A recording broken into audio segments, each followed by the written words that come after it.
Aujourd'hui, intéressons-nous ensemble à l'essor et à la chute de la cité des dieux au centre du Mexique. Teotihuacan, une métropole aux dimensions gigantesques qui pendant des siècles a prospéré pour finalement s'effondrer de façon mystérieuse. Qui furent les bâtisseurs de Teotihuacan et que sont-ils devenus? Pour le découvrir, je survolerai les ruines en ballon, je pratiquerai l'un des sports les plus anciens au monde et je fabriquerai des lames tranchantes avec une roche volcanique. Enfin, j'en apprendrai beaucoup sur le passé en examinant des ossements vieux de plus de 1500 ans. Partons à la découverte d'une des plus grandes énigmes de l'histoire. À la recherche de la vérité, je ne reculerai devant rien. Allons-y.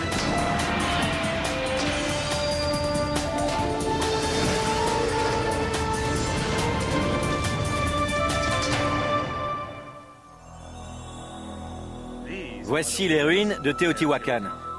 À une époque, ce fut un centre culturel des plus importants. Certains vous diront que c'était la toute première métropole dans cette partie du monde.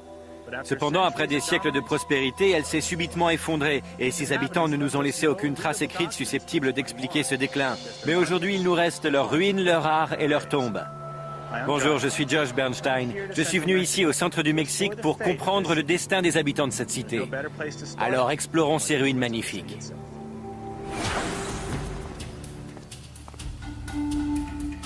Il ne reste aujourd'hui que 3 grandes pyramides qui dominent la cité. Mais à son apogée, Teotihuacan en possédait plus de 200, qui parsemaient ses innombrables rues. De taille plus réduite, elles n'étaient parfois distantes les unes des autres que de quelques mètres. Les plus anciennes constructions datent approximativement du 1er siècle après Jésus-Christ. À son âge d'or, vers 450, Teotihuacan comptait près de 150 000 habitants, abrités dans des complexes de logements tout à fait nouveaux pour l'époque. La ville s'étendait sur environ 30 km², ce qui en faisait l'une des cités les plus vastes de l'Ancien Monde. Mais subitement, aux environs de 550 après Jésus-Christ, la cité fut désertée, et aucun document ne permet aujourd'hui d'expliquer les raisons de cet abandon. La cité est située à environ 50 km au nord-est de l'actuelle ville de Mexico. On confond encore aujourd'hui parfois les Teotihuacanos avec les Mayas ou les Aztèques. Mais les Mayas, bien que vivant pour certains à moins de 200 km de là, constituaient une civilisation parfaitement distincte des Teotihuacanos. Le peuple aztèque pourrait bien quant à lui être un descendant des Teotihuacanos. C'est ce grand peuple qui découvrit la cité silencieuse après plus de 700 ans de sommeil profond. Extrêmement impressionnés par ces ruines majestueuses, les Aztèques les intégrèrent même à leur propre légende. Enfin, ce sont eux qui donnèrent à la cité le nom qu'on lui connaît aujourd'hui. Teotihuacan, la cité des dieux. Aujourd'hui, bien que Teotihuacan soit le site le plus visité du Mexique, il reste étonnamment le plus mystérieux. Qui furent les bâtisseurs de Teotihuacan ? Je me dirige actuellement vers le musée construit sur le site même en compagnie du Dr Mike Spence. Il a dirigé de nombreuses fouilles dans la cité. C'est un éminent spécialiste de l'analyse des restes humains. Mike me présente certains des membres les plus anciens de la cité. Enfin, ce qu'il en reste. Ces passionnantes recherches ont permis de mieux connaître la ville et ses habitants. Nos travaux ici ont considérablement bouleversé nos connaissances sur Teotihuacan. Nous avions d'abord dans l'idée qu'elle était une cité parfaitement pacifiste. Mais la découverte et l'analyse scrupuleuse de ces ossements nous a ouvert les yeux sur un aspect malheureusement beaucoup plus sinistre de son histoire.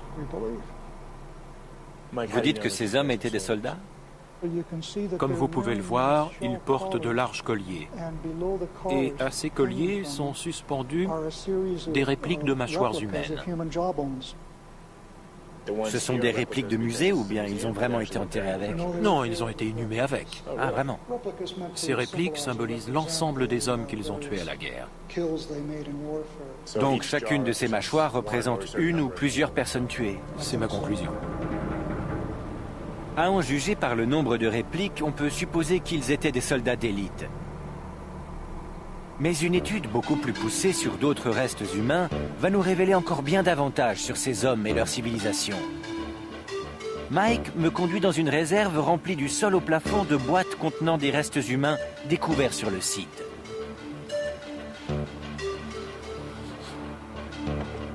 Tout est là? Il y en a encore dans les autres ailes. Vous avez quelque chose en 42? Nous nous trouvons au beau milieu d'un trésor. En voici une autre. Et nous nous arrêtons sur les ossements d'un homme qui vécut ici il y a environ 2000 ans. Je porterai celle-ci. J'ai compris. Cet homme est un incroyable puits de science. Ce serait un cadeau fabuleux à ouvrir à Noël. Oh, que c'est joli. Tu peux le prendre. Voyons voir ce qu'on a. Montre-le. C'est un fémur. Un fémur. Et voici l'autre. Fais attention. Le tibia. Très bien. Nous les replaçons comme chacun pourrait s'attendre à les trouver. Mais en réalité, ils ne furent pas tout à fait découverts ainsi. Positionne-le un peu plus comme ça. Ils doivent se rejoindre à peu près au centre. Plus en biais, tu vois? Là, comme ceci. Nous y sommes. C'est à peu près dans cette posture qu'on l'a découvert. La position dans laquelle il fut trouvé nous apprend que ses pieds étaient liés. Et ce n'est pas tout. Ses poignets, eux non plus, n'étaient pas positionnés de manière tout à fait conventionnelle, mais plutôt comme ça. Ils étaient attachés derrière le dos, un peu comme ça? Oui, mais légèrement plus haut, vers le creux du dos. Dans ce cas, la mort était due... Probablement enterré vivant. Enterré vivant. Avec 200 autres jeunes camarades en excellente santé. Tous sacrifiés dans ce qui semble bien avoir été un carnage abominable. Mais qui étaient ces jeunes hommes? Par chance, les os et les dents conservent des traces chimiques de l'oxygène présent dans leur environnement d'origine. Ainsi, ils sont comme des marqueurs géographiques qui nous permettent d'en connaître plus sur ces hommes. Pratiquement tout l'oxygène qui entre dans la composition de nos os et de nos dents provient de l'eau que nous buvons. Ces traces chimiques contenues dans nos os évoluent en fonction de nos déplacements. Ainsi, en analysant ces isotopes, nous pouvons déterminer où la personne vivait avant de mourir. L'analyse des os nous a appris que cet homme vivait à Teotihuacan avant d'y être sacrifié. Mais les traces d'oxygène contenues dans les dents, elles, ne se modifient pas dans le temps. Notre denture conserve la trace de l'eau que nous avons bu dans notre enfance. Dans le cas de notre soldat, en comparant ces traces à celles contenues dans les différentes eaux de la région, Mike a pu déterminer qu'il n'était pas né dans la région. Nous savons de manière certaine que cet homme n'a pas passé son enfance à Teotihuacan, ni même dans les environs. Et vous savez où? On pourrait tout à fait imaginer les montagnes du Guatemala, à plus de 1000 km d'ici. Ou peut-être aussi Michoacán, à 200 ou 300 km d'ici. En conclusion, on peut tout à fait supposer que cet homme est né loin d'ici, certainement dans une région montagneuse du Guatemala, puis qu'il est arrivé un jour à Teotihuacan, où il est devenu soldat. Il a pu servir pendant un certain nombre d'années avant d'y être sacrifié. Toutes les autres victimes ont des histoires similaires. La plupart sont nés loin d'ici, puis sont arrivés un peu plus tard dans la cité.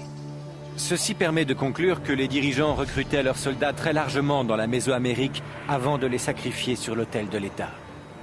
Est-ce que ça ne témoigne pas du réel pouvoir de la cité de Teotihuacan? Mais si. Et même d'un certain prestige. Oui, cela nous apprend que c'était la plus importante ville de la Mésoamérique. En fait, Teotihuacan était connu, En effet. pour son prestige. Et bien davantage encore. Ce n'était pas une simple cité, ni même une cité extraordinaire. Elle était absolument unique. Tout avait commencé à Teotihuacan. Le temps, l'univers, c'était la cité où les dieux eux-mêmes s'étaient sacrifiés pour les hommes.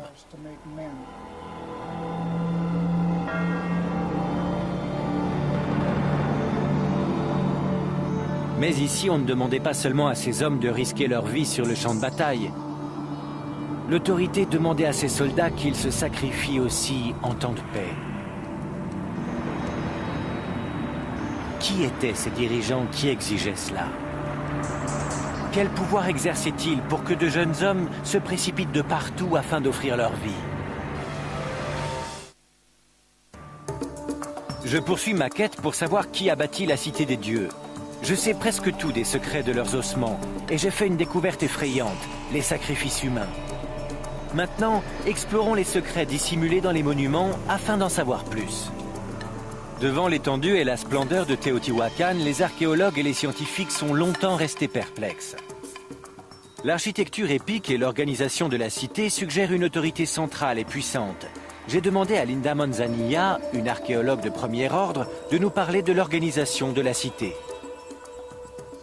Les premiers habitants se sont installés quand? Nous avons des preuves que des hommes se sont installés dans la vallée au sud aux environs de 400 avant Jésus-Christ. Mais les premières constructions remontent à 80 après Jésus-Christ. Nous pensons qu'une certaine élite a dessiné le plan de la cité en s'inspirant du cosmos mésoaméricain. Vous dites qu'il existe une symbolique dans le plan de la cité?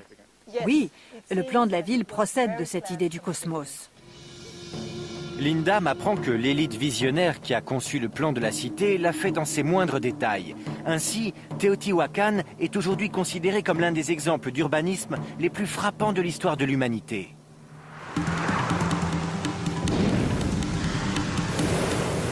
Afin de bien saisir toute l'étendue de la cité, Linda me conseille de prendre un peu de hauteur.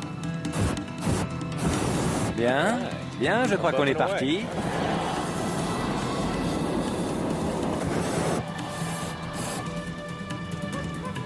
Avant de pouvoir survoler l'ancienne Teotihuacan, il me faut d'abord passer par-dessus la ville moderne.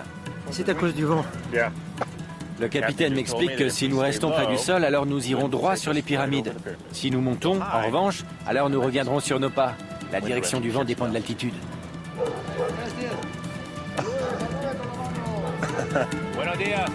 De nos jours, environ 45 000 personnes vivent sur le territoire de Teotihuacan. Ça fait un peu voyeur. Quand on pense qu'ils étaient 3 fois plus nombreux il y a 2000 ans. Vu du ciel, on se rend compte que la nouvelle ville s'est construite de manière désordonnée. Rien à voir avec l'ancienne cité. Déjà au sol, j'étais impressionné par les dimensions de la cité. Mais depuis là-haut, je me rends mieux compte et je prends la mesure du génie des urbanistes de l'époque. Linda m'a expliqué que les architectes de Teotihuacan avaient une conception très précise de ce qu'ils voulaient bâtir. Devant nous, on peut voir l'avenue des Morts, qui va du nord au sud. À cette extrémité, nous avons la pyramide de la Lune, même si en réalité on ignore s'ils l'appelaient comme ça. À l'est, vous pouvez admirer la pyramide du Soleil. Face à moi, c'est en grande avenue. Imaginez une ligne qui partirait de la pyramide du Soleil, à l'est, et qui croiserait l'avenue des Morts, orientée, elle, au nord. Selon les archéologues, la cité est entièrement conçue à partir de ce quadrilatère. Mais quelque chose d'autre dans ce plan frappe l'observateur attentif. En apparence, chaque mur et chaque rue semblent parfaitement orientés nord-sud. Cependant, tous sont en réalité désaxés de 15 degrés 25 minutes vers l'est. La signification de cette curieuse orientation reste un mystère. En revanche, vu du ciel, il paraît évident que rien, absolument rien dans cette cité n'a été conçu sans avoir été au préalable mûrement réfléchi. On a le sentiment que les dirigeants ont voulu que leur pyramide rivalise avec les montagnes environnantes. Ainsi, elle devenait une manifestation de la puissance de ces dirigeants, une puissance presque aussi grande que celle des dieux eux-mêmes. Mais que sait-on au juste de ces dirigeants et de leur cité impériale? Je vais maintenant retrouver Linda Manzanilla, car elle veut me faire découvrir un lieu où normalement personne n'a l'autorisation de se rendre. Il va falloir que tu changes de chapeau. Nous allons cheminer dans un tunnel qui serpente vers le cœur de la pyramide. C'est un peu l'entrée du monde en dessous. Ok, on y va. Linda me conduit donc au-dessous de la pyramide du Soleil, l'un des plus gigantesques édifices de ce type à travers le monde. Cette pyramide est aussi haute qu'un immeuble de 20 étages et elle est remplie de 3 millions de tonnes de terre et de gravats. Ah, c'est par ici l'entrée? Non, ça c'est un tunnel créé par les archéologues. Nous, on entre par ici. Le tunnel que nous empruntons est le seul construit par les anciens qui ait été découvert à ce jour. Mais d'après Linda, il existe d'autres voies. Elle souhaite me montrer comment s'y prennent les archéologues pour les rechercher et surtout, pourquoi il serait si important de les découvrir. Munis de nos casques de protection, nous pénétrons dans le tunnel.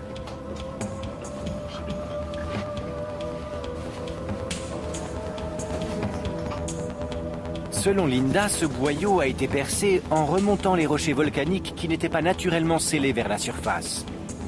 Il en résulte un tunnel qui serpente vers le bas sur une centaine de mètres. C'est plutôt oppressant, humide, et l'impression de s'enfoncer dans la terre est forte. Je plonge en direction du cœur de la pyramide. Durant les siècles, ce tunnel a hélas été pillé à de nombreuses reprises. Tout ce qu'il nous reste aujourd'hui, ce sont les conduites en pierre qui servent à évacuer l'eau depuis le sommet. La découverte d'un nouveau tunnel ou d'une salle serait une réelle avancée pour les archéologues. Elle apporterait son nouveau lot de trésors, d'indices, qui permettraient peut-être de résoudre les mystères de cette cité. En fait, j'ai du mal à respirer. Afin de percer les secrets de la pyramide, les scientifiques utilisent les toutes dernières innovations technologiques. Qu'est-ce que c'est cet énorme machin blanc au centre? Eh bien, c'est un détecteur de muons. C'est un instrument qui assiste les archéologues dans leur recherche d'espaces creux à l'intérieur même de la pyramide. Détecteur de muons? Détecteur de muons, oui. Le détecteur de muons est une sorte d'énorme machine à radiographier. Il se sert des particules atomiques qu'on appelle donc les muons. Il fonctionne un peu sur le même principe que l'appareil qui détecte les caries chez le dentiste, sauf que lui recherche les cavités dans la pyramide au-dessus de lui. La plus grande partie des muons est absorbée par la masse de l'édifice et n'atteint donc pas le détecteur. Mais lorsque les rayons rencontrent des espaces vides, alors les muons reviennent vers la machine, sont enregistrés et permettent ensuite d'établir une carte précise. À propos du tunnel dans lequel nous nous trouvons, il se termine par 4 salles, lesquelles pourraient symboliser, selon Linda, les 4 cadrans de la cité au-dessus. Qui pourrait dire ce que ces salles contenaient comme trésor avant qu'elles ne soient pillées? Le détecteur devrait donc aider les archéologues à en savoir davantage. Mais il lui faudra encore une année entière pour poursuivre ces mesures et déterminer s'il existe ou non des salles secrètes. Alors d'ici là, on le laisse travailler. Parti à la recherche d'indices sur les habitants de la Cité des Dieux, j'ai découvert qu'on y pratiquait le sacrifice humain. Il est aussi possible qu'on retrouve des chambres secrètes dans la Grande Pyramide. Du ciel, j'ai pu me rendre compte que nous nous trouvions dans une vraie métropole. Enfin, nous savons qu'une population multiethnique vivait ici, dirigée par une mystérieuse élite. Mais comment se fait-il que cette cité ait pu autant prospérer? Qu'est-ce qui a permis qu'elle atteigne une telle grandeur? Tu vas prendre ceci. Et nous sommes équipés en lumière. Allons-y. D'accord. Me voici en compagnie de Ken Hirst. Il est anthropologue et c'est un expert reconnu dans le domaine du commerce mésoaméricain. Ken m'explique que la richesse de Teotihuacan n'était pas due à l'or ni au diamant, mais à l'obsidienne, le verre volcanique. Il est assez incroyable de penser que c'est grâce à cette roche que Teotihuacan a connu une telle prospérité. Ken va donc tout nous expliquer sur ce matériau et ses diverses utilisations. L'acier de la Mésoamérique, en quelque sorte. Attention à ne pas glisser en descendant, il a beaucoup plu. Ken m'emmène sur un site où l'obsidienne est toujours exploitée depuis l'époque de Teotihuacan. Bon, on peut entrer maintenant. Il a beaucoup plu et il faudra faire attention à ce que le plafond ne s'écroule pas. Eh ben, ça met en confiance tout ça. La galerie, très ancienne, a été un peu modernisée car elle est encore exploitée de nos jours. Ken m'explique que le plafond n'est pas étayé. Les pluies récentes ont détrempé le sol et fragilisé les parois. D'ailleurs, 2 jours avant notre passage, un des tunnels s'est effondré. Et j'avoue que j'aimerais autant que cela n'arrive pas aujourd'hui. Par bonheur, les mineurs ont demandé à la Vierge de leur apporter sa protection. Les mineurs creusent jusqu'à ce qu'ils tombent sur une veine. Puis ils la suivent en récoltant la roche. Fais attention, c'est très étroit ici. Ah, là, je crois que ça passe. Ken et moi parcourons un long chemin dans les galeries. On ne perçoit plus la lumière de l'entrée du tunnel. Par précaution, nous avons demandé à des mineurs de rester attentifs à l'entrée de la grotte, juste pour le cas où. Josh, viens voir ici. Oh. Waouh, là-haut. Regarde là-haut. Tu peux vraiment voir l'obsidienne à son état naturel, bien enchâssée dans la paroi. Il y en a sur toutes les parois, regarde ça. C'était donc leur or à eux. Voilà, c'était leur matière précieuse. Maintenant, essayons de voir si on peut trouver un bel exemplaire. On pourrait peut-être en prendre une là-haut, mais est-ce que ce serait raisonnable? On pourrait, c'est sûr, mais la voûte risquerait de nous tomber dessus. Alors on va peut-être s'en tenir au... Alors on s'en tient au sol. Ouais, c'est ça, on s'en tient au sol. Ok. On cherche quoi précisément? Qu'est-ce que c'est une belle obsidienne? Il faut avant tout une bonne qualité de verre. Pas d'inclusion, pas de veine. Elle sera d'autant plus facile à tailler. C'est exactement ce que les gens de Teotihuacan recherchaient. Celle-ci pourrait convenir? Elle a l'air bien? Elle a l'air très bien. On va faire un petit test pour apprécier la qualité du verre. Et comment fait-on? J'ai mon petit outil en pierre. Il suffit de frapper pour en détacher un ou deux copeaux. Oh, regarde-moi ça. Elle est d'excellente qualité. Elle est à moi. D'accord. Celle-ci aussi est d'une bonne qualité. Le verre est très beau. On prend celle-là? Celle-là aussi. D'après Ken, l'obsidienne ici possède quelque chose de très particulier. Nous allons observer cela à la lumière du jour. À la sortie de la mine, il y a une zone où les mineurs ont abandonné leurs déchets. Mais sur les déchets aussi, on peut voir ce qui rend cette obsidienne unique. Tu peux voir qu'elle a un beau reflet vert sur sa surface. Dans le monde préhispanique, cette couleur avait une symbolique importante. En effet, ils considéraient que la pierre était vivante du fait de cette couleur, que ce soit pour l'obsidienne ou le jade. C'était symboliquement important. Cette qualité d'obsidienne au reflet vert, on ne la trouvera nulle part ailleurs au Mexique, ni même ailleurs dans le Nouveau Monde. Donc quiconque possède une obsidienne verte peut être certain qu'elle vient d'ici. Elle vient d'ici. L'un des secrets de la prospérité des Teotihuacanos résidait donc dans le contrôle commercial de ce trésor qu'était l'obsidienne verte. Non loin de la cité existaient deux importants gisements d'obsidienne, ainsi que quelques autres plus modestes. La matière brute, de même que les outils trouvés à Teotihuacan, montre que l'ensemble de la chaîne d'exploitation de l'obsidienne était bien contrôlé par la cité. Nous nous dirigeons maintenant vers le campement des archéologues, non loin des mines. Ken souhaite me montrer comment on transformait la pierre brute en outil. Ensuite, nous ferons la démonstration de ses qualités. Nous allons tenter de tailler une pièce qu'on appellera le noyau, à peu près comme celle-ci.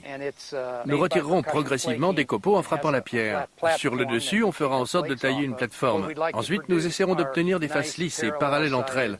C'est à ça qu'on doit arriver. Première étape, donc. Oui, la première étape. Montre-moi. D'accord. Je prends ma pierre.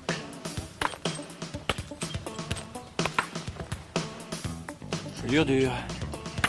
Obtenir ce noyau est un travail de taille de pierre standard, mais l'obsidienne est un matériau dur. Je vais frapper très fort à cet endroit, on verra bien si j'y arrive. Je pense que non. Finalement, retrancher des copeaux s'avère assez facile. Mais il faut faire preuve de suffisamment d'adresse pour ne pas en retirer de trop gros, ce qui rendrait le noyau inexploitable. J'aimerais autant éviter. C'est bien. Ouais? C'est bien. C'est bien, tu continues tout autour. Pour bien apprendre la taille, il faut casser beaucoup de pierres. Une fois qu'ils avaient obtenu de bonnes proportions pour le noyau, comme sur celui-ci, ils utilisaient les arêtes pour en extraire des lames. Voici un noyau typique comme ils savaient en tailler. Et c'est à partir de toutes ces arêtes parallèles que tu vois ici que l'on va maintenant pouvoir extraire les lames. En voici une. Donc ceci est un exemple de ce que les tailleurs Teotihuacanos obtenaient. Des lames longues et fines. Oui, longues et fines. Les Teotihuacanos se calaient contre un tronc ou bien une souche, mais Ken, lui, s'est fabriqué son propre appareil. Tout d'abord, il maintient le noyau avec ses pieds, en exerçant la bonne pression. Cela requiert de l'adresse et de la précision. Qualité que Ken a acquise au cours de longues heures de dure pratique. Et d'une. Super! C'est magnifique. On retire beaucoup de lames d'un seul noyau. Ainsi, on les détache les unes après les autres, patiemment. On voit exactement d'où elle provient. C'est de cette manière que les Teotihuacanos procédaient. On peut être certain qu'ils faisaient ainsi. C'est ça. Ceci est une réplique de ce que les archéologues ont trouvé. Exactement. Des outils en obsidienne verte fabriqués à Teotihuacan ont été découverts par les archéologues à travers toute la Mésoamérique, dans un rayon de plusieurs milliers de kilomètres. Ce commerce de l'obsidienne fut la base de la prospérité de Teotihuacan dans cette partie du monde. Marchands et artisans transportaient leurs noyaux de pierre dans les villes où, devant leurs clients, ils les débitaient en lames coupantes. Mais les Teotihuacanos ne contrôlaient pas uniquement le commerce de la matière première. Ils contrôlaient également tout le savoir-faire essentiel à leur suprématie. N'oublions pas que cette société ne connaissait pas encore le métal. Toutes leurs lames provenaient de la taille de l'obsidienne, dont aujourd'hui encore on peut tirer des outils plus tranchants que les meilleures lames chirurgicales. Ah bon? Même encore aujourd'hui? Même aujourd'hui. Excellent. Laissez-moi vous expliquer ce qui va se passer maintenant. Des mineurs sont en train d'apporter une chèvre qu'ils vont préparer pour le dîner. Je vais mettre un point d'honneur à utiliser mon nouvel outil. La raison pour laquelle des lames d'obsidienne ont été trouvées sur tout le territoire mésoaméricain est tout simplement qu'une fois connu, l'outil était immédiatement adopté et devenait indispensable. C'est lui qui a apporté la viande à table. Ils utilisaient les lames d'obsidienne pour toutes leurs armes, ainsi que pour toutes les activités liées aux cérémonies religieuses. En laissant couler leur propre sang, ils faisaient une offrande aux dieux.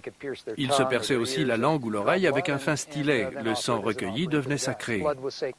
Waouh! Alors c'était un outil pratique, cérémoniel et sacré. Les gars vont revenir et emporter leur chèvre. Le contrôle et la maîtrise d'un matériau aussi utile et indispensable fit de Teotihuacan un centre très dynamique, avec une sphère d'influence dépassant largement les limites de la cité. J'ai tenté de rassembler pour vous les éléments qui font l'histoire de Teotihuacan. J'ai découvert une métropole extrêmement bien pensée, où l'on pratiquait manifestement le sacrifice humain. Et je viens tout juste de découvrir que son pouvoir provenait de la pratique de la taille d'une pierre. L'obsidienne a fait de Teotihuacan le centre culturel dominant de toute la région. Posons-nous maintenant la question de l'impact de cette richesse et de cette autorité sur les citoyens. Rendons-nous pour cela dans un complexe d'appartements au cœur de la cité. Environ 300 ans après les premières installations à Teotihuacan et après l'édification de ces temples monumentaux, les urbanistes transposèrent tout leur savoir-faire sur la construction de plus de 2000 complexes de logements. Nous voici à nouveau en compagnie de Mike Spence. Il nous explique qu'à son âge d'or, vers 450 après Jésus-Christ, la cité comptait plus de 150 000 habitants. C'est un appartement. Ici, les gens vivaient, prenaient leur repas, dormaient. Afin qu'ils soient fonctionnels, ces appartements avaient été prévus exceptionnellement spacieux pour l'époque. C'est un cas absolument unique.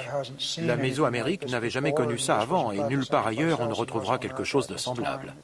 Existe-t-il un moyen de savoir s'il s'agissait là d'un progrès majeur dans le mode de vie des gens? Je suppose que l'État a dû user d'un peu de force pour que les gens acceptent de s'installer ici. C'est une architecture d'État en quelque sorte. Les pièces communes en témoignent. Ici, c'est un appartement. Oui, c'est ça. En usant de la force pour entasser la population dans ces logements d'État, le gouvernement renforçait efficacement son emprise sur la vie quotidienne. Mais la manipulation sociale ne s'arrêtait pas là. L'endoctrinement politique était intégré jusque dans la décoration de chaque logement. Cherchons à en découvrir un peu plus. Teotihuacan possédait certainement une écriture, mais rien de tel n'a encore été découvert à ce jour. Il existe cependant un autre moyen d'apprendre. C'est en étudiant l'art et les objets manufacturés qui nous ont été laissés. Je rejoins maintenant une historienne de l'art qui, j'espère, nous en dira un peu plus sur cette civilisation. Voici Kim Goldsmith. Elle a étudié les peintures murales de Teotihuacan pendant plus de 15 ans. D'après elle, l'art dans la cité était largement aussi bien planifié que son architecture. Nous nous arrêtons devant une image récurrente dans la décoration, celle d'un prêtre. Elles sont magnifiques, non? Incroyable. Alors que nous disent-elles sur les habitants de Teotihuacan? Il est bien évident que nous en saurions aujourd'hui davantage s'il ne nous restait pas seulement à peine plus de 1% de la surface initialement peinte. Mais ce que l'on peut dire en revanche, c'est que la peinture murale de Teotihuacan est une peinture symbolique d'État, somme toute assez proche de la propagande. Même dans sa maison, dans son propre logement, on n'était pas autorisé à choisir la décoration des murs. Les thèmes étaient systématiquement imposés par l'État. Ainsi, ces décorations agissaient comme l'hypnose. Notre civilisation est la plus grande. Nous sommes les meilleurs, une équipe qui gagne. Donc c'est un peu comme si on programmait les gens à travers ces images? Oui, c'est incontestable, et ça fonctionnait très bien. L'art mural agissait comme une campagne politique en faveur de l'État. Les archéologues s'accordent en général pour dire que l'art mural était présent dans chaque foyer, représentant des hauts dignitaires religieux, des scènes de rituels ou de sacrifices. Ainsi, ils martelaient en permanence leur message dans tous les esprits du peuple. Ces peintures murales permettaient d'imprimer la volonté de l'État dans tous les cerveaux. On peut tout à fait supposer que les soldats sacrifiés subirent cette propagande quotidienne, à tel point qu'elle parvenait même à les convaincre qu'un jour ils devraient offrir leur vie à l'État. Kim m'emmène voir une autre peinture. D'après elle, nous nous trouvons dans une ancienne école. Rien à voir avec ce que vous m'avez montré là-bas. Ici, c'est différent, car nous sommes devant une petite tranche de vie quotidienne. Des hommes sont représentés en train de pratiquer différents jeux qui, je pense, étaient populaires à l'époque de la cité. On dirait presque qu'ils jouent au bocce ou peut-être au billes. Des jeux avec des balles. Ouais, avec des balles. Ces deux-là semblent faire une course. Il y en a un qui est monté sur le dos de l'autre. Il y en a un autre ici. Observez bien ici, c'est très intéressant. Ces deux hommes jouent ensemble avec une balle, mais on dirait que les règles leur interdisent d'utiliser les mains. Donc ils frappent avec leurs hanches. Et le moins que l'on puisse dire, c'est que ça n'a pas l'air facile. Il y a des similitudes avec un jeu que l'on pratique encore de nos jours, dans une forme approchante. Il y a un jeu qui se pratique comme celui-là? Oui, et c'est même un jeu assez populaire. Pratiquement tout dans la Cité des Dieux comprenait un aspect religieux ou bien rituel. D'après les éléments dont on dispose aujourd'hui, le jeu n'était pas exclusivement réservé aux enfants.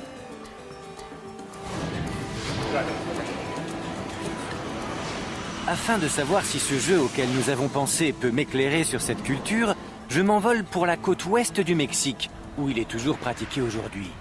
Là-bas, je rencontre Ricardo Urquijo, qui connaît très bien ce jeu et ses règles. Un jeu que l'on appelle Ipulama. Nous y voilà? Oui, Ulama. Comme vous pouvez le voir, nous jouons sur un petit terrain, le tastet, qui est partagé en son milieu par une ligne dessinée à la craie, qu'on appelle un alco. Eh bien, si cette équipe rate la balle, alors le point est pour l'équipe adverse. C'est un peu comme le volleyball. Chaque équipe doit renvoyer la balle dans le camp adverse, sauf que là, ils n'ont pas le droit d'utiliser leurs mains. Donc, ils utilisent leurs hanches. Combien de points pour gagner? 8. Ce jeu remonte à une époque bien antérieure aux Aztèques, et même bien antérieure à la civilisation des Teotihuacanos. Il faut remonter jusqu'à 4000 ans derrière nous. Est-ce que je peux essayer pour voir?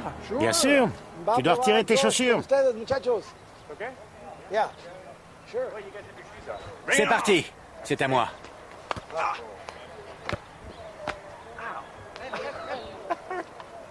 Apprendre le ulama, c'est avant tout apprendre à bouger ses hanches. Un détail d'importance, la balle pèse plus de 3 kilos. Croyez-moi, quand la balle vous heurte, eh bien vous la sentez. C'est une énorme balle en caoutchouc. Je vais avoir des bleus monstrueux. Mais c'est sympa.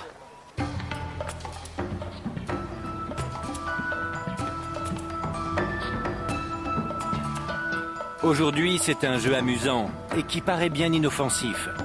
Cependant, il semblerait qu'à l'époque lointaine de Teotihuacan, il l'était en fait beaucoup moins.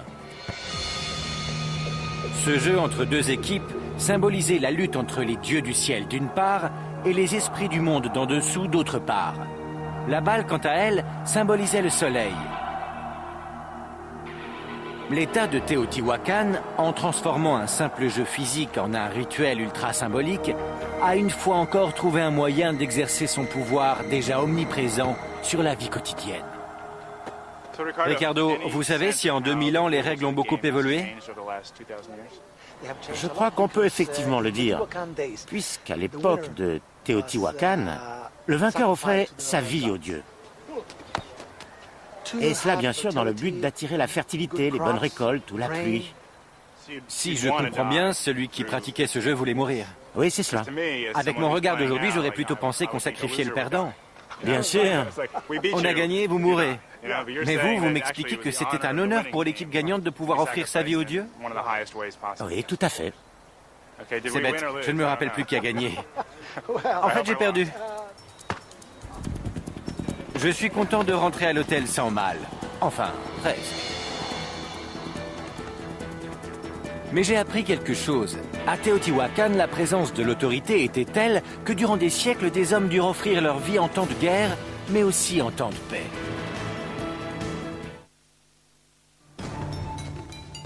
J'essaie toujours de comprendre la vie de la mystérieuse cité de Teotihuacan. Je suis allé creuser dans les mines d'obsidienne, j'ai examiné des ossements humains et j'ai pratiqué l'un des plus anciens sports du monde. Il y eut même une époque où de jeunes gens offraient leur vie à cette cité, mais comme beaucoup d'autres métropoles, celle-ci s'éteignit un beau jour. Tentons de comprendre pourquoi. Un indice primordial se cache dans un matériau banal, la chaux. À l'origine, les pyramides de la cité étaient entièrement recouvertes de chaux. Puis elles étaient ensuite magnifiquement décorées par des artistes. Elisabeth Soliero, une scientifique qui a étudié l'impact de Teotihuacan sur son environnement, explore actuellement une théorie qui tend à devenir de plus en plus populaire. Voici un four identique à ceux que les Teotihuacanos utilisaient pour fabriquer la chaux, avec laquelle ils enduisaient ensuite les parois des pyramides. Comment faites-vous? Il faut beaucoup de bois? Oui, il faut énormément de bois. La chaux est passée au four, puis réduite en poudre. Elle sera additionnée d'eau. Afin de rendre la chaux parfaitement utilisable, on doit d'abord la faire chauffer à 800 degrés, pendant une durée d'au moins 8 heures. Pour cela, il faudra une grande quantité de bois. À l'époque qui nous intéresse, Teotihuacan était entouré de forêts profondes. Lorsque les premiers Teotihuacanos se sont installés ici, les montagnes alentours étaient recouvertes de pins. Vous voulez dire qu'il y a 2000 ans, il n'y avait que des forêts de pins tout autour? Oui. D'après Elisabeth, pour que je me rende bien compte de la quantité de chaux nécessaire à l'époque à la cité, il faut que j'en fabrique moi-même. Bon, je crois que ça va suffire. Waouh, c'est chaud! Oui, la réaction chimique est immédiate et elle produit de la chaleur. Oui, beaucoup de chaleur, c'est impressionnant.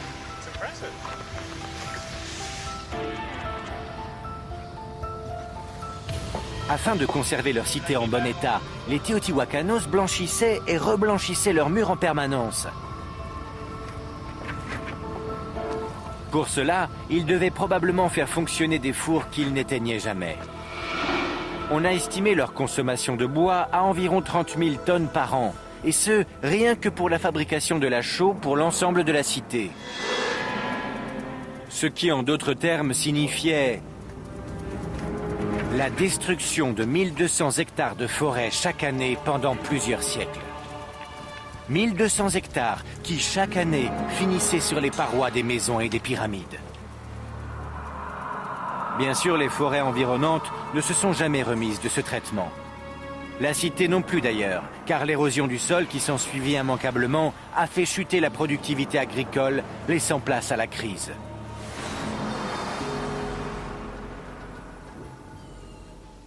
Les scientifiques pensent que pendant les derniers jours de Teotihuacan, les forêts de pins comme celle-ci où je me trouve étaient complètement dévastées. C'est à cette même époque que la ville a commencé à ne plus être sous contrôle. La chute de la cité des dieux fut-elle la conséquence directe de la destruction de l'environnement par les hommes? Ou bien y a-t-il eu autre chose? Une fois encore, il se pourrait bien que la réponse se trouve dans les ossements. Mike me conduit jusqu'à une sépulture tout près d'un complexe de logement. Apparemment, les habitants de Teotihuacan inhumaient leurs morts dans les cours de leurs habitations. C'est donc ici. Les archéologues l'ont fouillé, puis ils l'ont recellé ensuite. Nous avons vu les tombes des soldats d'élite sacrifiés pour l'honneur des dieux. Aujourd'hui, Mike souhaite nous montrer ce que les archéologues ont découvert dans les tombes des citoyens ordinaires. Voici le genre d'objet qui a été découvert. Tout ceci témoigne de la richesse de Teotihuacan. On trouve des pierres vertes, de petits ornements bleus, du corail aussi, et tout ça provient de régions éloignées d'ici. Ces petites choses peuvent nous sembler assez dérisoires aujourd'hui. Cependant, elles étaient considérées comme des trésors par les habitants de la cité, des trésors qui les accompagnaient jusque dans la tombe. Durant des siècles, les gens pensaient effectivement que ces objets les suivraient dans leur dernière demeure, mais tout changea dès que la forêt se réduisit. Donc tout cela fut trouvé dans des tombes comme celle-ci. Oui. Dans tout Teotihuacan? Eh bien, pas exactement. Dans les premiers temps, oui. On pouvait trouver ce genre de richesse partout à travers la cité. Certains en avaient plus que d'autres, mais tous en possédaient un peu. Et les choses ont changé. Dans les derniers temps, oui. On ne trouvait plus ce genre d'objets que dans les tombes des plus riches, dans le centre de la ville. Les richesses se sont réparties différemment. L'écart devenait de plus en plus considérable entre les catégories sociales. On dirait qu'il y a eu un profond changement interne ici à Teotihuacan. C'est au cours du dernier siècle ou à peu près que les choses ont commencé à se dégrader sérieusement. Et une fois encore, c'est dans les dents qu'on va trouver la réponse. Nous avons analysé les dentitions, nous avons pu y observer des marques de rupture dans leur développement. Ces marques ont augmenté avec le temps chez les habitants des logements les plus modestes. En conclusion, on peut dire qu'ils ont connu plusieurs périodes d'interruption du développement. Des interruptions très certainement liées à des infections, à la malnutrition ou à des traumatismes.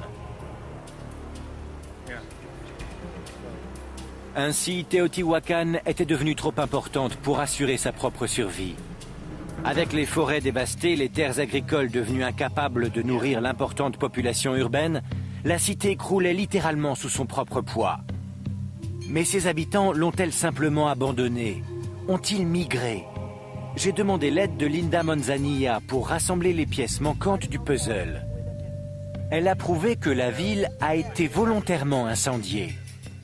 Nous avons fouillé le sommet et nous avons trouvé les traces de l'incendie qui a eu lieu aux environs de 550. Ces monticules sont les vestiges du centre administratif de la cité. Les fouilles n'ont débuté qu'assez récemment. Alors c'est ça, un chantier archéologique en cours. Exact. Ces bâches sont posées là afin de protéger ce qui pourrait bien être une découverte majeure. À cet endroit, par exemple, on peut voir les sols en stuc d'origine. Ils sont blancs. Il y a du noir. Puis les toits se sont effondrés et les poutres ont brûlé et sont tombées.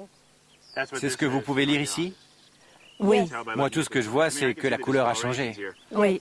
Vous affirmez qu'il y a 1500 ans, un plafond en feu s'est effondré à cet endroit précis? J'attendais cette question. Et c'est pourquoi j'ai apporté les cendres du bois carbonisé du plafond. Lorsqu'au début des années 90, Linda et son équipe ont commencé les fouilles à cet endroit, ils découvrirent au sol les restes carbonisés des poutres massives du toit, comme après un grand incendie. Un incendie qui marqua la fin d'une civilisation. Le bois carbonisé est fragile, alors Linda n'en a apporté qu'un tout petit échantillon.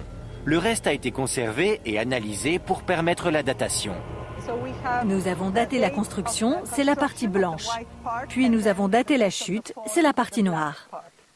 Comment pouvez-vous être certaine que cet incendie est lié à une révolte et non pas à un feu accidentel? Parce que cet incendie a été clairement sélectif.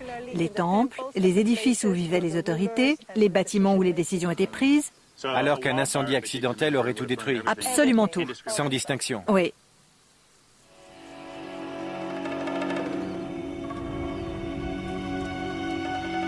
Durant des siècles, les autorités de Teotihuacan ont dominé chaque aspect de la vie des hommes et des femmes de la cité, allant parfois jusqu'à exiger d'eux le sacrifice ultime. En échange, on leur promettait pourtant protection et bonheur éternel. Et lorsque le peuple comprit que ces promesses ne seraient pas tenues, alors il mit à exécution son irréversible revanche sur ses maîtres et sur les monuments. Ce jour-là, le peuple cria sa perte totale de confiance envers sa cité par une action violente et définitive. En une seule nuit, cette grandiose métropole qui avait dominé la région durant des siècles brûla et ne devint plus que l'ombre d'elle-même. Elle ne se releva jamais. Cette civilisation qui avait prospéré dans l'ordre s'effondra dans le plus grand chaos.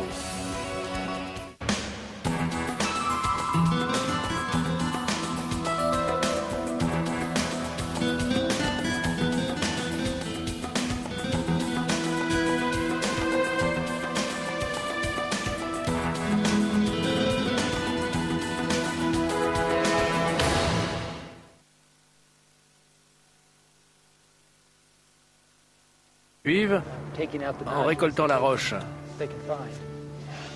Fais attention, c'est très étroit ici. Ah, là, je crois que ça passe. Ken et moi parcourons un long chemin dans les galeries. On ne perçoit plus la lumière de l'entrée du tunnel. Par précaution, nous avons demandé à des mineurs de rester attentifs à l'entrée de la grotte, juste pour le cas où. Josh, viens voir ici. Oh. Waouh, là-haut. Regarde là-haut. Tu peux vraiment voir l'obsidienne à son état naturel, bien enchâssée dans la paroi. Il y en a sur toutes les parois, regarde ça. C'était donc leur or à eux. Voilà, c'était leur matière précieuse. Maintenant, essayons de voir si on peut trouver un bel exemplaire. On pourrait peut-être en prendre une là-haut, mais est-ce que ce serait raisonnable? On pourrait, c'est sûr, mais la voûte risquerait de nous tomber dessus. Alors on va peut-être s'en tenir au... Alors on s'en tient au sol. Ouais, c'est ça, on s'en tient au sol. Ok. On cherche quoi précisément? Qu'est-ce que c'est une belle obsidienne? Il faut avant tout une bonne qualité de verre. Pas d'inclusion, pas de veine. Elle sera d'autant plus facile à tailler. C'est exactement ce que les gens de Teotihuacan recherchaient. Celle-ci pourrait convenir? Elle a l'air bien? Elle a l'air très bien. On va faire un petit test pour apprécier la qualité du verre. Et comment fait-on? J'ai mon petit outil en pierre. Il suffit de frapper pour en détacher un ou deux copeaux. Oh, regarde-moi ça. Elle est d'excellente qualité. Elle est à moi. D'accord. Celle-ci aussi est d'une bonne qualité. Le verre est très beau. On prend celle-là? Celle-là aussi. D'après Ken, l'obsidienne ici possède quelque chose de très particulier. Nous allons observer cela à la lumière du jour. À la sortie de la mine, il y a une zone où les mineurs ont abandonné leurs déchets. Mais sur les déchets aussi, on peut voir ce qui rend cette obsidienne unique. Tu peux voir qu'elle a un beau reflet vert sur sa surface. Dans le monde préhispanique, cette couleur avait une symbolique importante. En effet, ils considéraient que la pierre était vivante du fait de cette couleur, que ce soit pour l'obsidienne ou le jade. C'était symboliquement important. Cette qualité d'obsidienne au reflet vert, on ne la trouvera nulle part ailleurs au Mexique, ni même ailleurs dans le Nouveau Monde. Donc quiconque possède une obsidienne verte peut être certain qu'elle vient d'ici. Elle vient d'ici. L'un des secrets de la prospérité des Teotihuacanos résidait donc dans le contrôle commercial de ce trésor qu'était l'obsidienne verte. Non loin de la cité existaient deux importants gisements d'obsidienne, ainsi que quelques autres plus modestes. La matière brute, de même que les outils trouvés à Teotihuacan, montre que l'ensemble de la chaîne d'exploitation de l'obsidienne était bien contrôlé par la cité. Nous nous dirigeons maintenant vers le campement des archéologues, non loin des mines. Ken souhaite me montrer comment on transformait la pierre brute en plus de 200, qui parsemaient ces innombrables rues. De taille plus réduite, elles n'étaient parfois distantes les unes des autres que de quelques mètres. Les plus anciennes constructions datent approximativement du 1er siècle après Jésus-Christ. À son âge d'or, vers 450, Teotihuacan comptait près de 150 000 habitants, abrités dans des complexes de logements tout à fait nouveaux pour l'époque. La ville s'étendait sur environ 30 km², ce qui en faisait l'une des cités les plus vastes de l'Ancien Monde. Mais subitement, aux environs de 550 après Jésus-Christ, la cité fut désertée. Et aucun document ne permet aujourd'hui d'expliquer les raisons de cet abandon. La cité est située à environ 50 km au nord-est de l'actuelle ville de Mexico. On confond encore aujourd'hui parfois les Teotihuacanos avec les Mayas ou les Aztèques. Mais les Mayas, bien que vivant pour certains à moins de 200 km de là, constituaient une civilisation parfaitement distincte des Teotihuacanos. Le peuple aztèque pourrait bien, quant à lui, être un descendant des Teotihuacanos. C'est ce grand peuple qui découvrit la cité silencieuse après plus de 700 ans de sommeil profond. Extrêmement impressionnés par ces ruines majestueuses, les Aztèques les intégrèrent même à leur propre légende. Enfin, ce sont eux qui donnèrent à la cité le nom qu'on lui connaît aujourd'hui, Teotihuacan, la cité des dieux. Aujourd'hui, bien que Teotihuacan soit le site le plus visité du Mexique, il reste étonnamment le plus mystérieux. Qui furent les bâtisseurs de Teotihuacan? Je me dirige actuellement vers le musée construit sur le site même en compagnie du Dr Mike Spence. Il a dirigé de nombreuses fouilles dans la cité. C'est un éminent spécialiste de l'analyse des restes humains. Mike me présente certains des membres les plus anciens de la cité. Enfin, ce qu'il en reste. Ces passionnantes recherches ont permis de mieux connaître la ville et ses habitants. Nos travaux ici ont considérablement bouleversé nos connaissances sur Teotihuacan. Nous avions d'abord dans l'idée qu'elle était une cité parfaitement pacifiste. Mais la découverte et l'analyse scrupuleuse de ces ossements nous a ouvert les yeux sur un aspect malheureusement beaucoup plus sinistre de son histoire. Vous dites que ces hommes étaient des soldats? Comme vous pouvez le voir, ils portent de larges colliers. Et à ces colliers sont suspendus des répliques de mâchoires humaines. Ce sont des répliques de musée ou bien ils ont vraiment été enterrés avec? Non, ils ont été inhumés avec. Ah, vraiment? Ces répliques symbolisent l'ensemble des hommes qu'ils ont tués à la guerre. Près de 150 000 habitants, abrités dans des complexes de logements tout à fait nouveaux pour l'époque. La ville s'étendait sur environ 30 km², ce qui en faisait l'une des cités les plus vastes de l'Ancien Monde.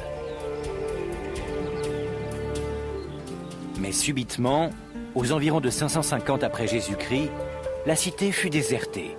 Et aucun document ne permet aujourd'hui d'expliquer les raisons de cet abandon. La cité est située à environ 50 km au nord-est de l'actuelle ville de Mexico. On confond encore aujourd'hui parfois les Teotihuacanos avec les Mayas ou les Aztèques.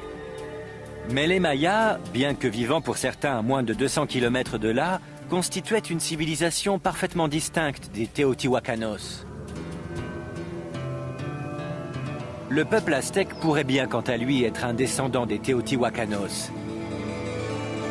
C'est ce grand peuple qui découvrit la cité silencieuse après plus de 700 ans de sommeil profond.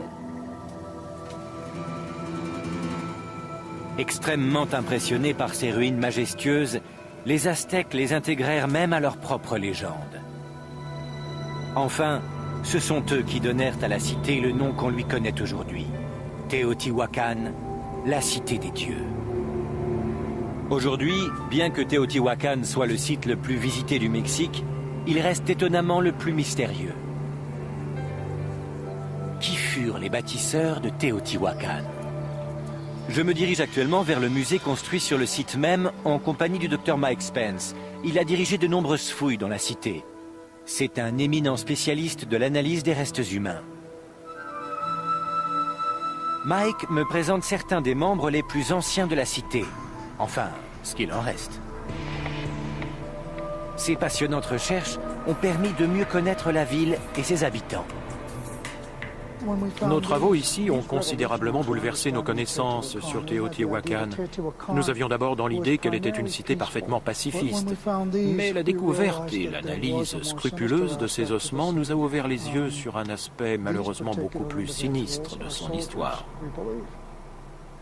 Vous dites que ces hommes étaient des soldats? Comme vous pouvez le voir, ils portent de larges colliers. Et à ces colliers sont suspendus des répliques de mâchoires humaines. Ce sont des répliques de musée ou bien ils ont vraiment été enterrés avec? Non, ils ont été inhumés avec. Ah, vraiment? Ces répliques symbolisent l'ensemble des hommes qu'ils ont tués à la guerre. Donc chacune de ces mâchoires représente une ou plusieurs personnes tuées. C'est ma conclusion. À en juger par le nombre de répliques, on peut supposer qu'ils étaient des soldats d'élite. Mais une étude beaucoup plus poussée sur d'autres restes humains va nous révéler encore bien davantage sur ces hommes. La paroi. Il y en a sur toutes les parois, regarde ça. C'était donc leur or à eux. Voilà, c'était leur matière précieuse. Maintenant, essayons de voir si on peut trouver un bel exemplaire. On pourrait peut-être en prendre une là-haut, mais est-ce que ce serait raisonnable? On pourrait, c'est sûr, mais la voûte risquerait de nous tomber dessus. Alors on va peut-être s'en tenir au... Alors on s'en tient au sol. Ouais, c'est ça, on s'en tient au sol. Ok. On cherche quoi précisément? Qu'est-ce que c'est une belle obsidienne? Il faut avant tout une bonne qualité de verre. Pas d'inclusion, pas de veine. Elle sera d'autant plus facile à tailler. C'est exactement ce que les gens de Teotihuacan recherchaient. Celle-ci pourrait convenir? Elle a l'air bien? Elle a l'air très bien. On va faire un petit test pour apprécier la qualité du verre. Et comment fait-on? J'ai mon petit outil en pierre. Il suffit de frapper pour en détacher un ou deux copeaux. Oh, regarde-moi ça. Elle est d'excellente qualité. Elle est à moi. D'accord. Celle-ci aussi est d'une bonne qualité. Le verre est très beau. On prend celle-là? Celle-là aussi. D'après Ken, l'obsidienne ici possède quelque chose de très particulier. Nous allons observer cela à la lumière du jour. À la sortie de la mine, il y a une zone où les mineurs ont abandonné leurs déchets. Mais sur les déchets aussi, on peut voir ce qui rend cette obsidienne unique. Tu peux voir qu'elle a un beau reflet vert sur sa surface. Dans le monde préhispanique, cette couleur avait une symbolique importante. En effet, ils considéraient que la pierre était vivante du fait de cette couleur, que ce soit pour l'obsidienne ou le jade. C'était symboliquement important. Cette qualité d'obsidienne au reflet vert, on ne la trouvera nulle part ailleurs au Mexique, ni même ailleurs dans le Nouveau Monde. Donc quiconque possède une obsidienne verte peut être certain qu'elle vient d'ici. Elle vient d'ici. L'un des secrets de la prospérité des Teotihuacanos résidait donc dans le contrôle commercial de ce trésor qu'était l'obsidienne verte. Non loin de la cité existaient deux importants gisements d'obsidienne, ainsi que quelques autres plus modestes. La matière brute, de même que les outils trouvés à Teotihuacan, montre que l'ensemble de la chaîne d'exploitation de l'obsidienne était bien contrôlée par la cité. Nous nous dirigeons maintenant vers le campement des archéologues, non loin des mines. Ken souhaite me montrer comment on transformait la pierre brute en outil. Ensuite, nous ferons la démonstration de ses qualités. Nous allons tenter de tailler une pièce qu'on appellera le noyau, à peu près comme celle-ci. Nous retirerons progressivement des copeaux en frappant la pierre. Sur le dessus, on fera en sorte de tailler une plateforme. Ensuite, nous essaierons d'obtenir des faces lisses et parallèles entre elles. C'est à ça qu'on doit arriver. Première étape, donc. Oui, la première étape. Montre-moi. D'accord. Je prends ma pierre.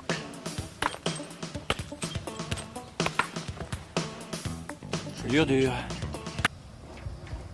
D'après Elisabeth, pour que je me rende bien compte de la quantité de chaux nécessaire à l'époque à la cité, il faut que j'en fabrique moi-même. Bon, je crois que ça va suffire. Waouh, c'est chaud! Oui, la réaction chimique est immédiate et elle produit de la chaleur. Oui, beaucoup de chaleur, c'est impressionnant.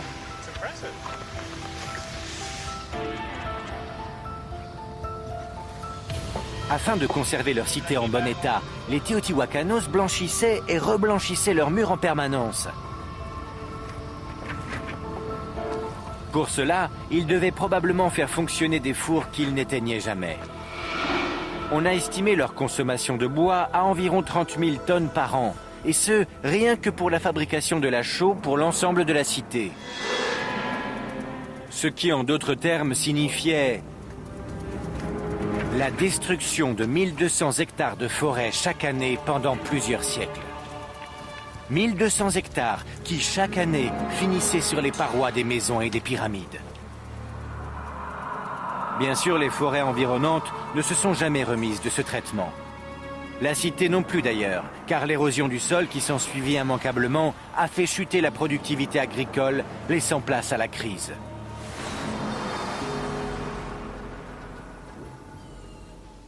Les scientifiques pensent que pendant les derniers jours de Teotihuacan, les forêts de pins comme celle-ci où je me trouve étaient complètement dévastées. C'est à cette même époque que la ville a commencé à ne plus être sous contrôle. La chute de la cité des dieux fut-elle la conséquence directe de la destruction de l'environnement par les hommes? Ou bien y a-t-il eu autre chose? Une fois encore, il se pourrait bien que la réponse se trouve dans les ossements. Mike me conduit jusqu'à une sépulture tout près d'un complexe de logement. Apparemment, les habitants de Teotihuacan inhumaient leurs morts dans les cours de leurs habitations. C'est donc ici. Les archéologues l'ont fouillé, puis ils l'ont recellé ensuite. Nous avons vu les tombes des soldats d'élite sacrifiés pour l'honneur des dieux. Aujourd'hui, Mike souhaite nous montrer ce que les archéologues ont découvert dans les tombes des citoyens ordinaires. Voici le genre d'objet qui a été découvert. Tout ceci témoigne de la richesse de Teotihuacan. On trouve des pierres vertes, de petits ornements bleus, du corail aussi, et tout ça provient de régions éloignées d'ici. Ces petites choses peuvent nous sembler assez dérisoires aujourd'hui. Cependant, elles étaient considérées comme des trésors par les habitants de la cité, des trésors qui les accompagnaient jusque dans la tombe. Durant des siècles, les gens pensaient effectivement que ces objets les suivraient dans leur dernière demeure, mais tout changea dès que la forêt se réduisit. Donc tout cela fut trouvé dans des tombes comme celle-ci. Oui. Dans tout Teotihuacan? Eh bien, Dans la cité des dieux comprenait un aspect religieux ou bien rituel. D'après les éléments dont on dispose aujourd'hui, le jeu n'était pas exclusivement réservé aux enfants.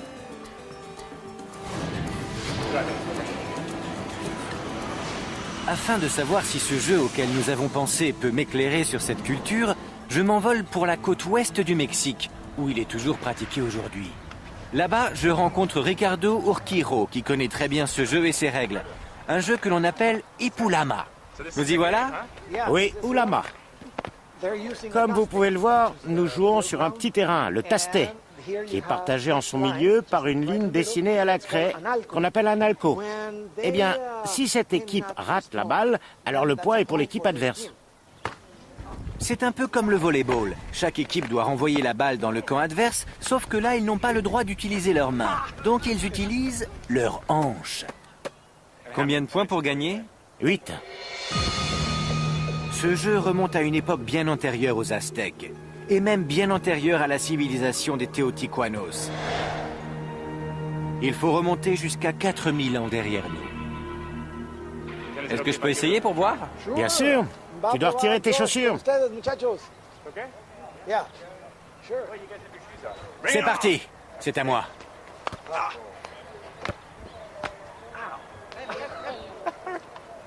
Apprendre le ulama, c'est avant tout apprendre à bouger ses hanches. Un détail d'importance, la balle pèse plus de 3 kilos. Croyez-moi, quand la balle vous heurte, eh bien vous la sentez. C'est une énorme balle en caoutchouc. Je vais avoir des bleus monstrueux. Mais c'est sympa.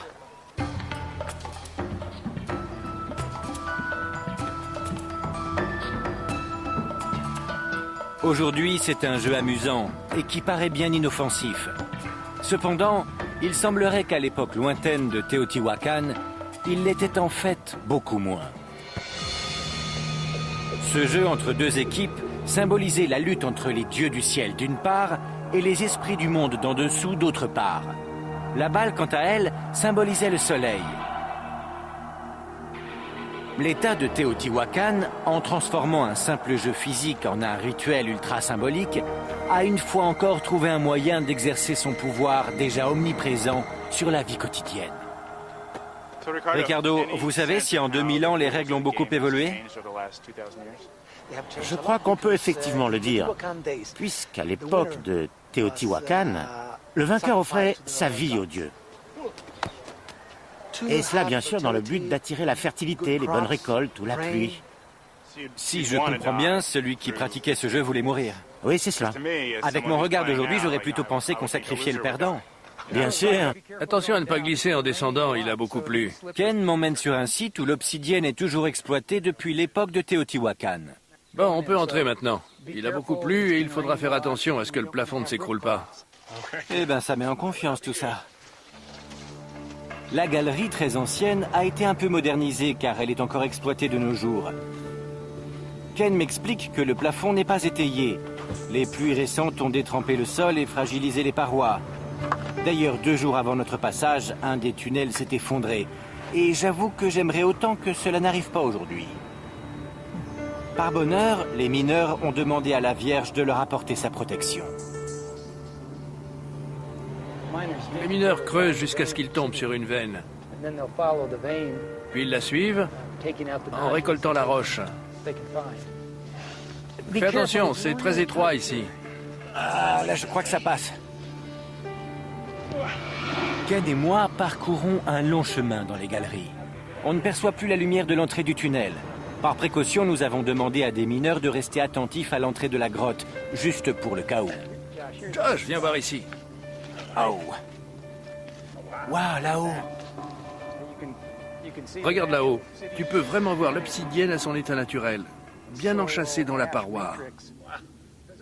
Il y en a sur toutes les parois, regarde ça. C'était donc leur or à eux. Voilà, c'était leur matière précieuse. Maintenant, essayons de voir si on peut trouver un bel exemplaire. On pourrait peut-être en prendre une là-haut, mais est-ce que ce serait raisonnable?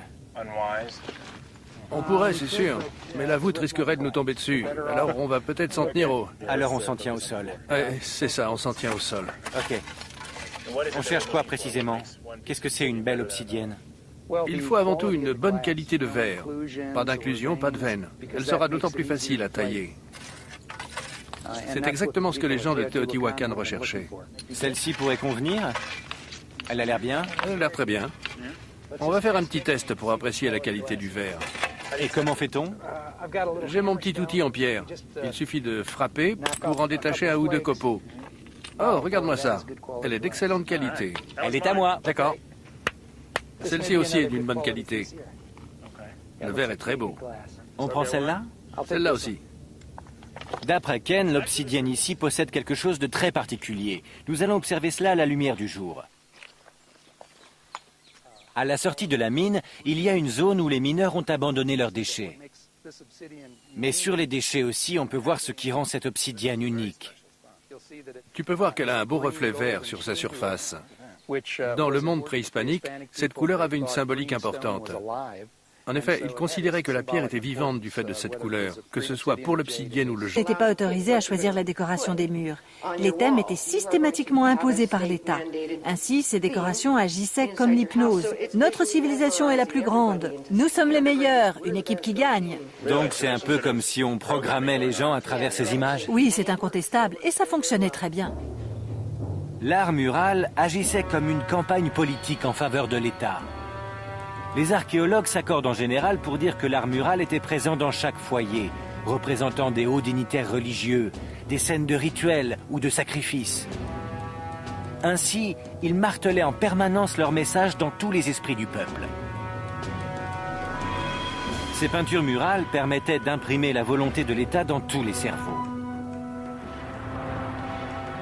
On peut tout à fait supposer que les soldats sacrifiés subirent cette propagande quotidienne, à tel point qu'elle parvenait même à les convaincre qu'un jour ils devraient offrir leur vie à l'État. Kim m'emmène voir une autre peinture. D'après elle, nous nous trouvons dans une ancienne école. Rien à voir avec ce que vous m'avez montré là-bas. Ici, c'est différent, car nous sommes devant une petite tranche de vie quotidienne. Des hommes sont représentés en train de pratiquer différents jeux qui, je pense, étaient populaires à l'époque de la cité. On dirait presque qu'ils jouent au bocce ou peut-être au billes. Des jeux avec des balles. Ouais, avec des balles. Ces deux-là semblent faire une course. Il y en a un qui est monté sur le dos de l'autre. Il y en a un autre ici. Observez bien ici, c'est très intéressant. Ces deux hommes jouent ensemble avec une balle, mais on dirait que les règles leur interdisent d'utiliser les mains. Donc ils frappent avec leurs hanches. Et le moins que l'on puisse dire, c'est que ça n'a pas l'air facile. Il y a des similitudes avec un jeu que l'on pratique encore de nos jours, dans une forme approchante. Il y a un jeu qui se pratique comme celui-là? Oui, et c'est même un jeu assez populaire. Pratiquement tout dans la Cité des Dieux comprenait un aspect religieux ou bien rituel. D'après les éléments dont on dispose aujourd'hui, le jeu n'était pas exclusivement réservé aux enfants.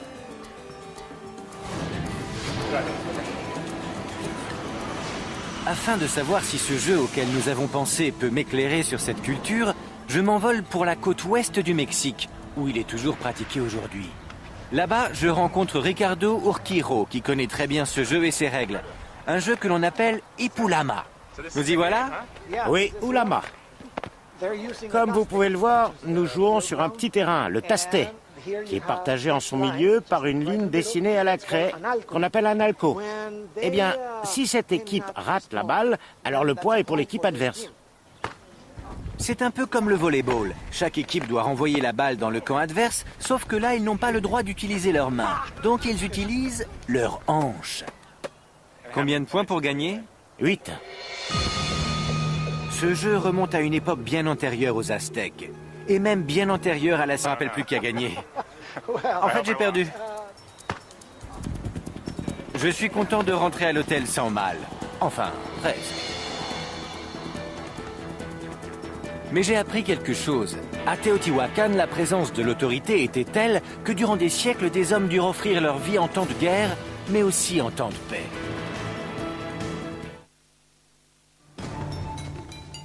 J'essaie toujours de comprendre la vie de la mystérieuse cité de Teotihuacan. Je suis allé creuser dans les mines d'obsidienne, j'ai examiné des ossements humains et j'ai pratiqué l'un des plus anciens sports du monde. Il y eut même une époque où de jeunes gens offraient leur vie à cette cité, mais comme beaucoup d'autres métropoles, celle-ci s'éteignit un beau jour. Tentons de comprendre pourquoi.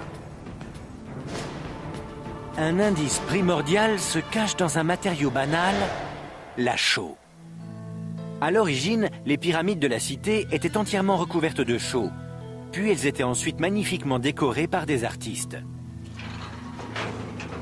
Elisabeth Soliero, une scientifique qui a étudié l'impact de Teotihuacan sur son environnement, explore actuellement une théorie qui tend à devenir de plus en plus populaire. Voici un four identique à ceux que les Teotihuacanos utilisaient pour fabriquer la chaux, avec laquelle ils enduisaient ensuite les parois des pyramides. Comment faites-vous? Il faut beaucoup de bois. Oui, il faut énormément de bois. La chaux est passée au four, puis réduite en poudre. Elle sera additionnée d'eau. Afin de rendre la chaux parfaitement utilisable, on doit d'abord la faire chauffer à 800 degrés, pendant une durée d'au moins 8 heures. Pour cela, il faudra une grande quantité de bois. À l'époque qui nous intéresse, Teotihuacan était entouré de forêts profondes. Lorsque les premiers Teotihuacanos se sont installés ici, les montagnes alentours étaient recouvertes de pins. Vous voulez dire qu'il y a 2000 ans, il n'y avait que des forêts de pins tout autour? Oui. D'après Elisabeth, pour que je me rende bien compte de la quantité de chaux nécessaire à l'époque à la cité, il faut que j'en fabrique moi-même. Bon, je crois que ça va suffire. Waouh, c'est chaud! Oui, la réaction chimique est immédiate et elle produit de la chaleur. Oui, beaucoup de chaleur, c'est impressionnant.